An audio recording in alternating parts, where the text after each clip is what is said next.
आज आपण बनवत आहोत ताकाची कढी, म्हणजे दही. दही आहे हे जवळजवळ अर्धा किलो दही आहे. हे ताजं दही आहे, म्हणजे अर्धा लिटर पिशवी लावून केलेलं आहे. त्याच्यात पाणी घालूया थोडं आणि चांगलं घुसळून घ्यायचं.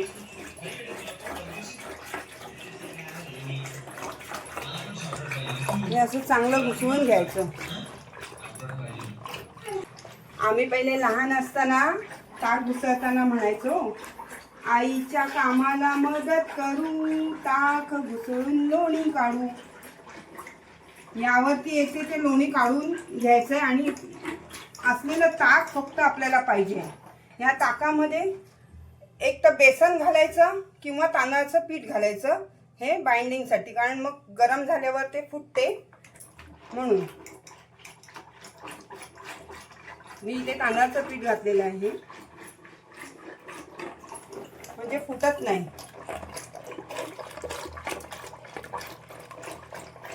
हे फुल क्रीम नाही आहे, त्यामुळे याच्यावरती लोणी येणार नाही. गाईच्या दुधाचं केलेलं आहे दही. आता यामध्येच आपण हळद घालूया आणि मीठ घालूया.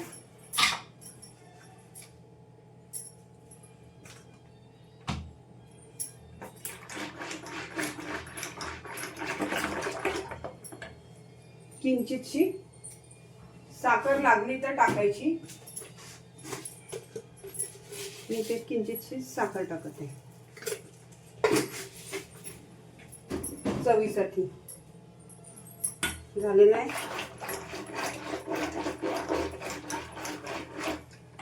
हे आपलं घुसवण झालेलं आहे. आल्याचे छोटे छोटे तुकडे मी लसूण ते बारीक करून घेणार आहे.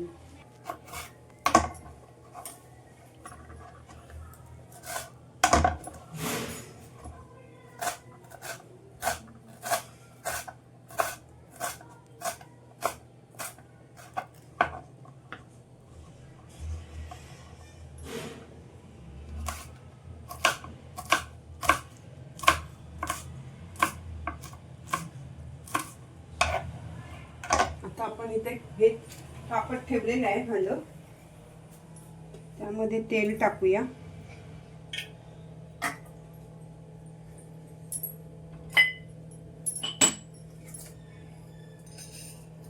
राई,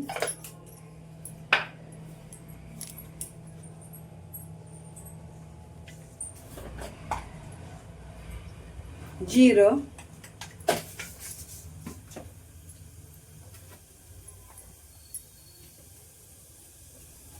हिंग,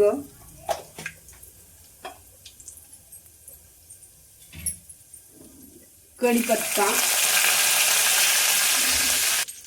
लसूण, मिरची.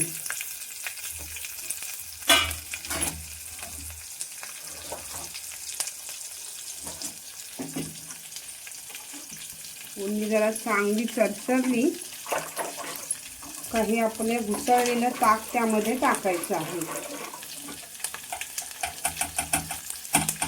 ताक, दही वगैरे हे आपण दुपारीच जेवणामध्ये घ्यायचं असतं, रात्री घ्यायचं नाही, कारण पचनाला रात्री ते जड जातं प्रकृतीला.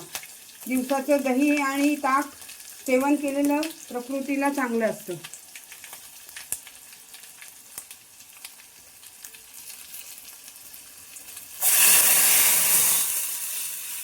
तर ही आपली 5 मिनिटात तयार झाली कढी. त्याला जास्त कढ नाही काढायचं, नाही तर ती फुटणार.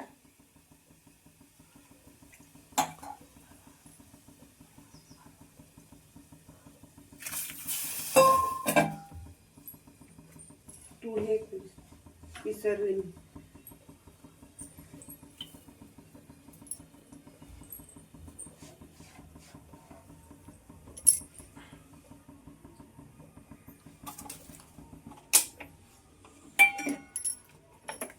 झाली आपली कढी